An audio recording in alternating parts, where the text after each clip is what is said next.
Welcome to the Folktale Project. This is Dan Scholes. Today we have the first of 3 stories from the Philippines, and this is from one of my favorite collections of Filipino folklore. This is Philippine Folktales by Mabel Cook Cole. This set of stories, captured and published in 1916, is an interesting one in that she breaks it up by region. The first set of stories comes from the Tinguian, and that is an indigenous tribe who inhabit the mountain region of northwestern Luzon.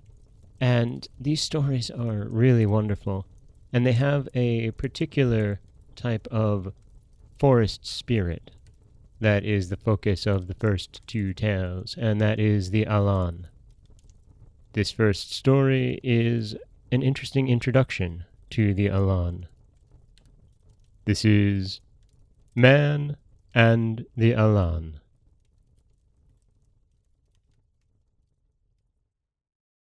A Tinguian was once walking along a trail in the wood when he heard a strange sound in a large tree near him, and looking up he was startled to see that it was the home of the Alan, spirits who live in the wood.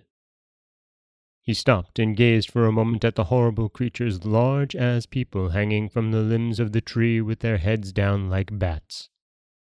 They had wings to fly, and their toes were at the back of their feet, while their long fingers, which pointed backward, were fastened at the wrist. Surely, thought the man, these terrible beings will eat me if they catch me. I will run away as fast as I can while they are asleep. He tried to run, but he was too frightened, and after a few steps he fell face down on the ground. At this, the Alan began to wail loudly, for they saw him fall and believed him dead, and they came down out of the tree with gold and beads which they laid on him. After a while, the man gathered courage, and jumping up, he cried as loudly as he could, "Go away!" The Alan did not move, but they looked at him and said, "Give us the 1 bead nagaba," a particular bead of double effect, "and you may have the rest." When the man refused to do this, they were angry and turned away, crying, "Then we are going to burn your house, for you are a bad man." Thereupon, the man went home as fast as he could go, but very soon after that, his house burned, for the Alan kept their word.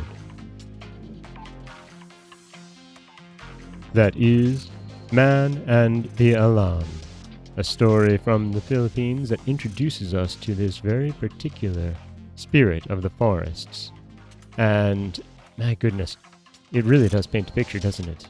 A creature as large as a man, with wings to fly, that hangs down from a tree with a head like a bat.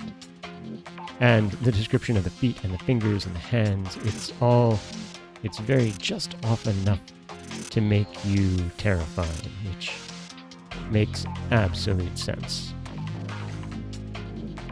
This is Dan Scholes for the Folktale Project. Don't forget that you can subscribe to the podcast on Apple Podcasts, Stitcher, Google Play, Overcast, anywhere you like to get your podcasts. You can follow us on Twitter at Folktale Project. You can find us on Auto Radio, TuneIn Radio, iHeartRadio, Spotify, anywhere you like to listen. And you can always head over to folktaleproject.com, where you'll find a new story waiting for you every Monday, Wednesday, and Friday. As always, thank you so much for listening.